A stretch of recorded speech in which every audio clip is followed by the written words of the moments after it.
Hello साथियों, मैं BL Lona मेरे यूट्यूब चैनल स्टडी टाइम में आपका हार्दिक स्वागत करता हूं। हम हिंदी साहित्य और हिंदी व्याकरण के क्वेश्चन का अध्ययन कर रहे हैं और इसी क्रम की ये हमारी 23 नंबर की क्लास है।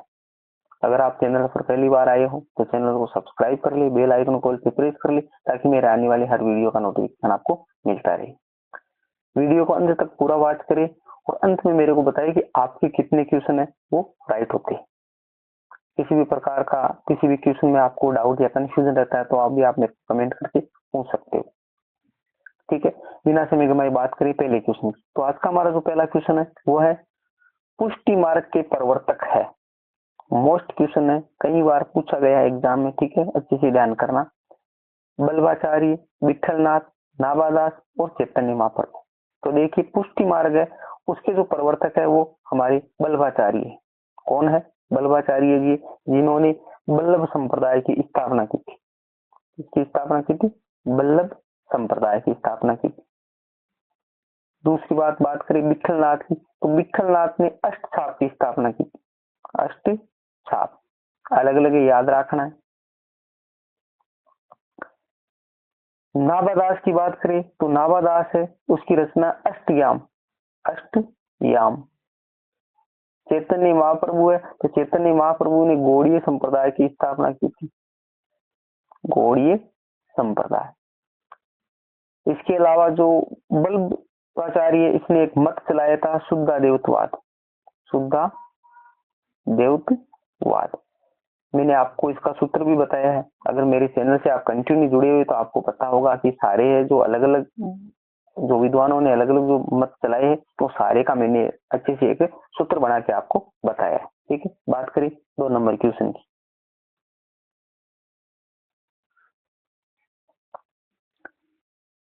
क्वेश्चन नंबर हमारा 2 है बल्लभाचार्य का वह कौन सी रचना है जिसको वह पूरा नहीं कर पाए। यानी बल्लभाचार्य की है यहाँ पर कि वह कौन सी रचना है। ठीक है, पूर्व मीमांसा भाष्य, वह अणुभाष्य, श्रीमद् भागवत सूक्ष्म टीका, तत्व दीप निबंध।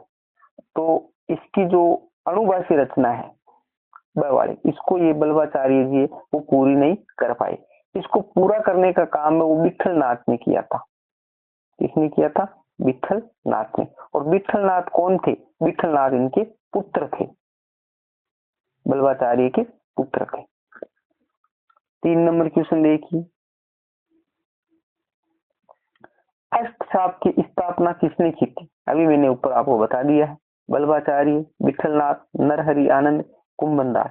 तो विठलनाथ ने की थी। यानी विठलनाथ ने ही अष्ट छाप की स्थापना की थी। अष्ट छाप के अंदर 8 कवि है। कितने कवि है? 8 है। 4 और 4 अलग अलग बैठे हुए। 4 है वो बल्लभाचार्य के शिष्य है, बल्लभाचार्य के शिष्य है, और 4 है वो हमारे विठलनाथ के शिष्य है। इनका मैंने आपको सूत्र बताया कि सूर्य के कृष्ण,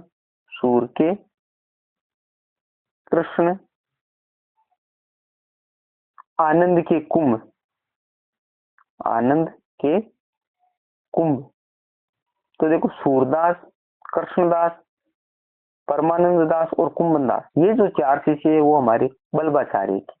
नीचे वाली लाइन है वो है नंद के गोविंद चतुर छोतुंब। तो नंददास, गोविंद दास, चतुर्भुज दास और छीत स्वामी। छोतुंब का मतलब है छीत स्वामी। तो ये 4 है वो हमारे विठलनाथ के शिष्य। तो आपको अलग अलग इसको याद रखना है, क्योंकि अक्सर एग्जाम में पूछा जाता है निम्न में से विठलनाथ का शिष्य नहीं है या निम्न में से बल्लभाचार्य का शिष्य नहीं, तो आप वहां कंफ्यूजन हो जाते हो। क्वेश्चन नंबर हमारा 4 देखिए। 4 नंबर क्वेश्चन है गीत गोविंद के रचनाकार है। गीत गोविंद के रचनाकार है विद्यापति, हालकवि, जयदेव, बिहारी। तो गीत गोविंद है वो जयदेव की रचना। स वाला ऑप्शन इसका राइट आंसर है। गीत गोविंद है वो रचना, इसकी जो भाषा की बात करें तो ये संस्कृत भाषा में। कौन सी भाषा में? संस्कृत भाषा में। इसके अंदर है क्या? राधा कृष्ण की जो क्रीड़ाएं की गई है उनका वर्णन किया गया है। क्रीड़ा का मतलब होता है खेलना। तो जो राधा कृष्ण की जो क्रीड़ाएं हैं, ठीक है, उन क्रीड़ाओं का वर्णन इसके अंदर मिलता है हमारे। आगे 5 नंबर क्वेश्चन देखिए, कृष्ण को रस एवं राधा को रति नाम से किस संप्रदाय में पुकारा जाता है? हरिदासी संप्रदाय, राधा वल्लभ संप्रदाय, वैष्णव सहजीय संप्रदाय और वल्लभ संप्रदाय। तो देखिए हमारा 5 नंबर है, उसके अंदर है वैष्णव सहजीय संप्रदाय। वैष्णव सहजीय संप्रदाय, उसके अंदर राधा को तो रति और कृष्ण को है वो रस के रूप में पुकारा जाता है। और ये जो संप्रदाय वैष्णव सहजीय संप्रदाय ये बंगाल में चलता है। कहाँ है? बंगाल में। दूसरी बात कर लेते हैं राधा वल्लभी संप्रदाय। तो उस राधा वल्लभी संप्रदाय उसके जो प्रवर्तक है वो हित हरिवंश है। हित हरिवंश। राधा वल्लभी संप्रदाय हरिदासी का हरिदास जी है, ये स्वामी हरिदास है। आगे देखिए वल्लभ संप्रदाय का वल्लभाचार्य जी, जो ऊपर हमने चर्चा कर ली। क्वेश्चन नंबर 6, अष्टछाप की स्थापना कब की गई थी? मोस्ट क्वेश्चन है, पूछा गया एग्जाम में। 1560, 1565, 1570, 1575। तो अष्टछाप की स्थापना है वो हमारे विठलनाथ ने की थी और 1565 ईस्वी में की थी। इसके अंदर मैंने आपको ऊपर बता दिया 8 सका है। तो 8 सका है ना, वो क्या करते थे? 8 कवि है, 8 संत है, जो भी है, तो वो क्या है, गोवर्धन जो मंदिर है उसमें पाठ पूजा का काम करते थे। जो दिन में 8 पैर होते हैं उस 8 पैर के हिसाब से। 7 नंबर क्वेश्चन देखिए, सुदर्शन चक्र का अवतार किसे माना जाता है? बल्लभाचार्य, विठलनाथ, निम्बार्काचार्य और श्रीनिवासाचार्य। तो देखो सुदर्शन चक्र का अवतार है वो निम्बार्काचार्य को माना जाता है। स वाला ऑप्शन है इसका राइट आंसर। इनके जो निम्बार्काचार्य की ग्रंथ है उनकी बात करें तो वेदांत परिजात सौरभ, वेदांत परिजात सौरभ ये इनका ग्रंथ है। इसके अलावा 10 श्लोकी है, 10 श्लोकी। मंत्र रहस्य है, मंत्र रहस्य, ये सारे इनके क्या है? ग्रंथ है। इनकी दर्शन की बात करें तो निम्बार्काचार्य है वो देवता देवत्वाद से संबंध रखते हैं। देवता देवत्वाद इसे संबंध रखते हैं। निम्बार्क जो संप्रदाय, इस निम्बार्क संप्रदाय की जो मुख्य बड़ी जो पीठ है वो हमारे सलेमाबाद में। सलेमाबाद, सलेमाबाद कहाँ पड़ता है? अजमेर के पास है, अजमेर के पास जो राजस्थान में है। जो सबसे बड़ी गद्दी है यहाँ पर निम्बार्क संप्रदाय।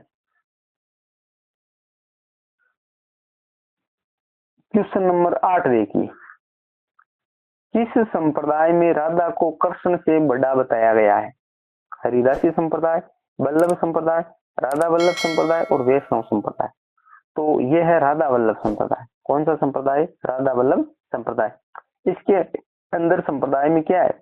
इसके अंदर राधा की मूर्तियां नहीं है, यहाँ पर स्वर्ण पत्र है, सोने का पत्र है जिसके अंदर राधा लिखा हुआ होता है। जिस प्रकार एक सोने का हमारे इस प्रकार एक पत्ता होता है, इस प्रकार का पत्ता होता है, इसके ऊपर इस प्रकार राधा लिखा हुआ होता है।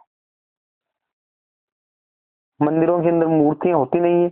और जो तिलक होता है इस प्रकार का, जैसे हम तिलक बनाते हैं, तो इस तिलक के बीच में एक जो ये काली बिंदी होती है यहाँ पर, ठीक है, तो काली बिंदी उसको राधा का प्रतीक माना जाता है।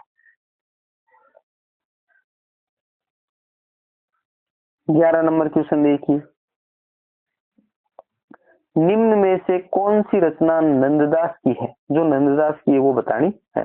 अनेकार्थ मंजरी, रस मंजरी, सुदामा चरित्र, ये सभी।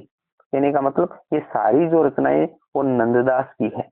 सारी क्या है? नंददास की। इसके अलावा और भी है नंददास की, जैसे रुक्मिणी मंगल हो गया, रुक्मिणी मंगल ये भी नंददास की रचना है। भंवर गीत है वो नंददास की है, भंवर गीत नंददास की। भ्रमर गीत है वो हमारे सूरदास की है। रास पंचादाई है, रास पंचाध्यायी। इसके अलावा गोवर्धन लीला है, गोवर्धन लीला ये भी हमारे नंददास की है। और नंददास पदावली वो तो आपके नाम से ही पता चल जाएगा इनकी। 10 नंबर क्वेश्चन देखिए,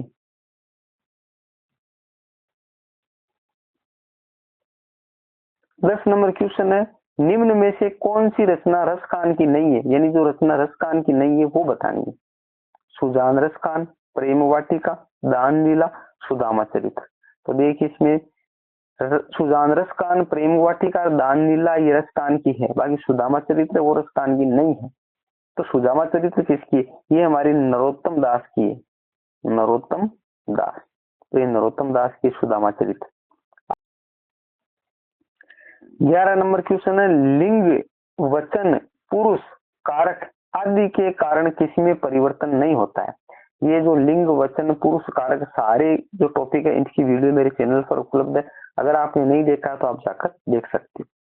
संज्ञा, विशेषण, विकारी शब्द, अविकारी शब्द, यानी वो अविकारी शब्द होते हैं जिसके अंदर विकार नहीं होता। तो लिंग, वचन, पुरुष, कारक इनके आधार पर इनमें किसी भी प्रकार का परिवर्तन नहीं आता है, कोई भी विकार उत्पन्न नहीं होता है। विकारी शब्द कौन कौन से होते हैं? ऐसे विकारी शब्द 4 प्रकार के होते हैं और कुछ विद्वानों ने इसको 5 प्रकार का माना है। तो हम पूरे ही देख लेते हैं। एक होता है क्रिया विशेषण, क्रिया विशेषण, क्रिया विशेषण विकारी शब्द मैंने अच्छे से पढ़ाया है आपको। होता है समुच्चय बोधक, समुच्चय बोधक, संबंध बोधक, विस्मयादि बोधक,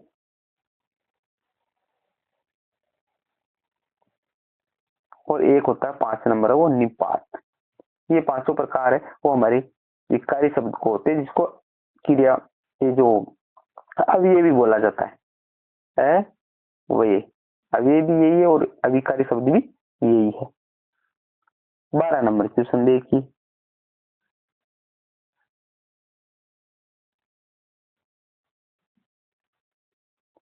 12 नंबर हमारा क्वेश्चन है, इसमें क्रिया विशेषण से बनी भाववाचक संज्ञा है, यानी क्रिया विशेषण से बनी भाववाचक संज्ञा वो बताना है।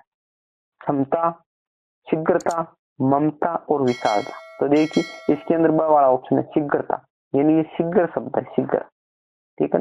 इस शीघ्र से बनी है ये भाववाचक संज्ञा, शीघ्रता। 13 नंबर क्वेश्चन देखिए,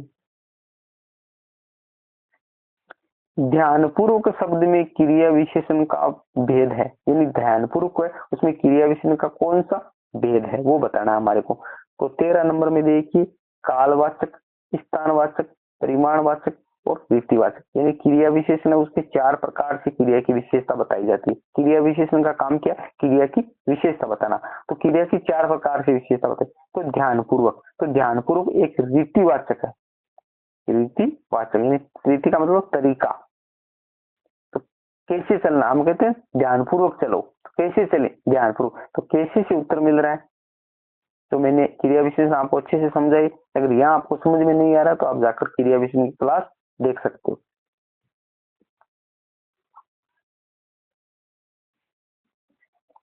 निम्न में से कौन सा शब्द पुल्लिंग है? रोटी, टोपी, मोती, नदी। तो इसके अंदर मोती है वो क्या है? पुल्लिंग शब्द है। 15 नंबर क्वेश्चन जो इस क्लास का लास्ट क्वेश्चन है, निम्नलिखित में से कौन सा शब्द स्त्रीलिंग नहीं है? यानी स्त्रीलिंग नहीं है तो कहने का मतलब पुल्लिंग है। इस प्रकार के क्वेश्चन भी पूछते जो हम कंफ्यूजन हो जाते। दही, धेनु, रात और वसुधा। तो इसके अंदर जो दही है वो क्या है? पुल्लिंग है। यानी निम्नलिखित में से कौन सा शब्द स्त्रीलिंग नहीं है तो कहना मतलब पुल्लिंग है, तो दही है वो पुल्लिंग है। बाकी धेनु, रात, वसुधा ये क्या है? ये सारे स्त्रीलिंग शब्द है, ठीक है। तो ये 15 क्वेश्चन थे जो हमने अच्छे से व्याख्या करते हुए पढ़े। अगर किसी भी प्रकार का आपको कोई क्वेश्चन गलत लगता है, कोई डाउट लगता है तो आप मेरे को कमेंट कर सकते हो। अभी तक आपने चैनल को सब्सक्राइब नहीं किया तो सब्सक्राइब जरूर कर ले। मिलते हैं अगली वीडियो में, तब तक के लिए जय भीम, जय भारत।